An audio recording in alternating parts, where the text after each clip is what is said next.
Today I'm going to be teaching you how to play some basic slack key techniques. These are going to be 4 basic techniques. They're going to be the hammers, pull-offs,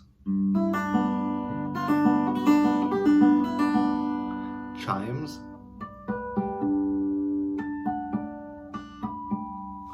and basically like bar chords.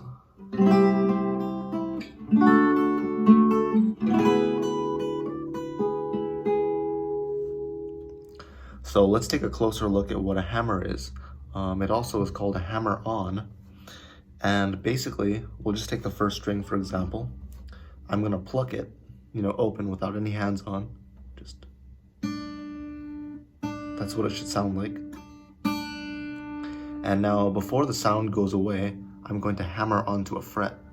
So let's take the bottom string, 2nd fret, for example. I'm gonna hammer onto it like this.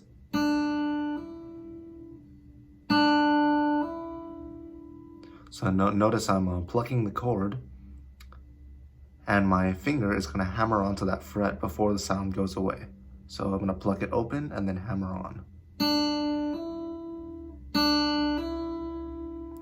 Now you can do this with other frets too.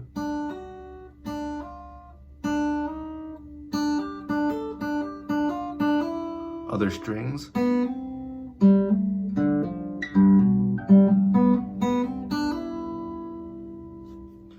Our next technique is called a pull-off, and essentially it's the opposite of a hammer-on. For right now, you don't even need this picking hand. We're just going to focus mainly on the chord hand. So let's say you have your finger on the 1st string, 2nd fret like this. To execute a pull-off, all you're going to need to do is basically pull it off. But to pull it off, you're going to want to press down a little bit and pull it off at an angle so it makes this kind of a sound. So it can be a little bit forceful if you want. You can do it in other places. That's like the basic of a pull-off. But you might also want to hit a string and then pull off. So I'll be plucking the bottom string. I'll have my finger in the same place, bottom string, 2nd fret. I'm going to pluck it first and then pull it off. One more time.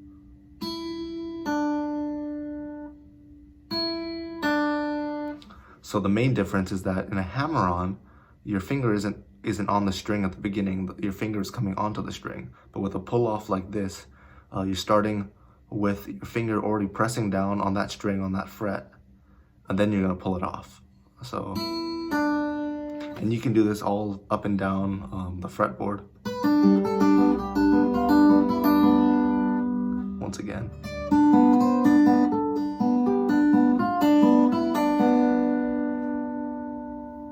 The next technique we're going to be covering is called a chime. I'll give you some examples of what a chime would sound like.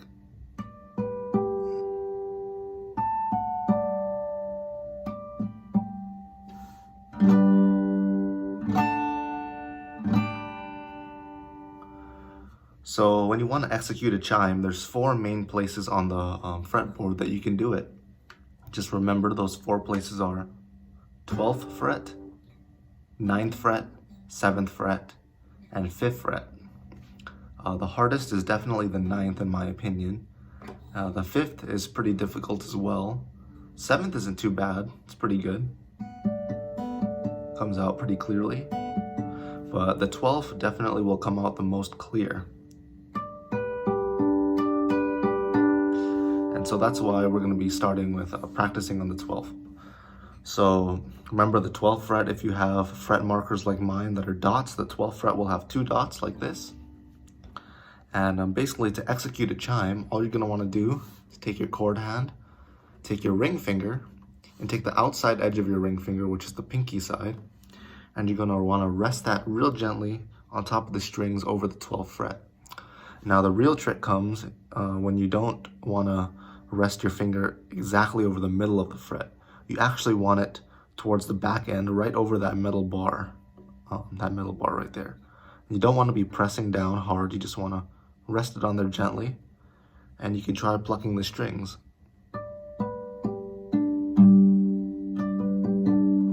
can strum.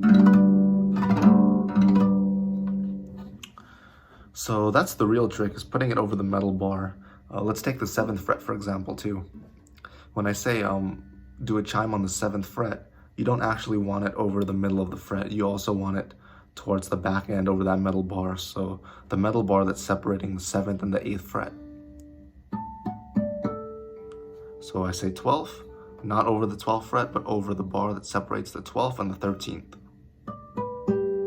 Same thing if you want to do the 5th. It wouldn't be directly over the 5th, it'd be over the bar that separates the 5th and the 6th. So those are how you would execute a chime. But one technique that we use when we're doing chimes is called like bouncing a chime. So as I've shown you, as I've shown you, you're just gonna have your finger resting on top. But bouncing the chime would mean that you pluck it and bounce your finger off at the same time. It's kind of like this. I'll show you an example. The reason we do that is it becomes a little bit louder, it rings out more clearly, rather than just you get a little bit of a louder sound.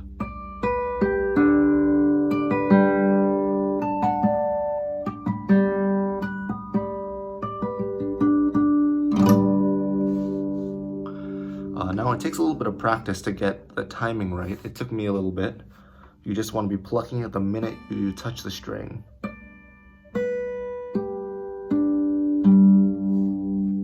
Our last technique is called a barre chord. And now it's pretty simple to understand, but it might be a little difficult to execute, especially if you're not used to playing a guitar. So what a barre chord is basically when you want to be pressing down on all the strings in a particular fret. So let's take the 5th fret for example. If I tell you to bar the 5th fret, you want to cover all these strings. You're going to do that by placing your finger directly over the fret. You can strum down. It should come out with a nice even sound like that.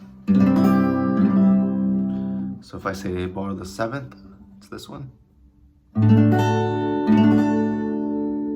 Or bar the 2nd.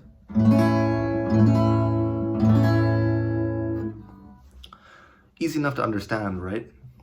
Well, if you're a beginner and you're having some trouble, it might sound a little bit muffled like this, or even worse. The reason is probably because you're not pressing down hard enough. It might be a little bit uncomfortable at first because the strings might be like digging into your fingers. But one technique that I use is called piggybacking. So let's say you take your pointer finger and you're barring the 5th fret with your pointer finger. If that's not hard enough and it's still coming out muffled, then you want to take your middle finger and place it right on top and help push it down. That's called like a piggyback.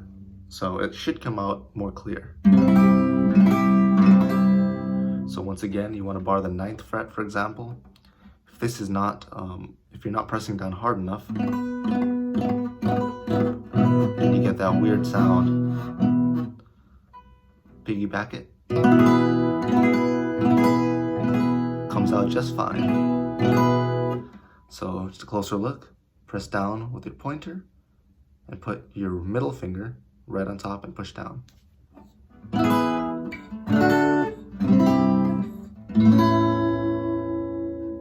So before I end the lesson, just a recap of what we've learned and why it's important. Pull-offs and hammers can be used together, or they'll be used very commonly in a song. For example, you can do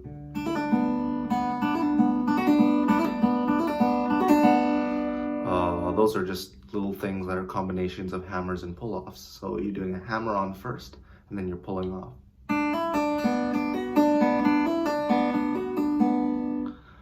Or you could play chimes in a song.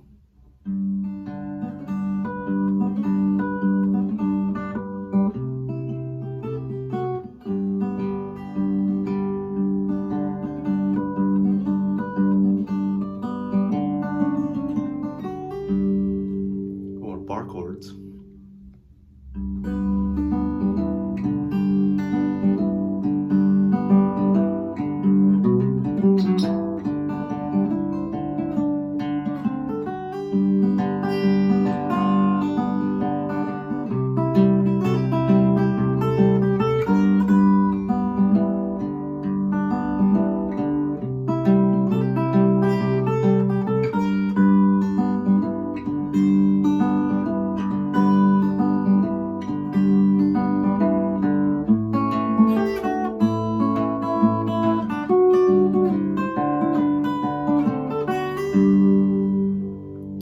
Thanks for watching.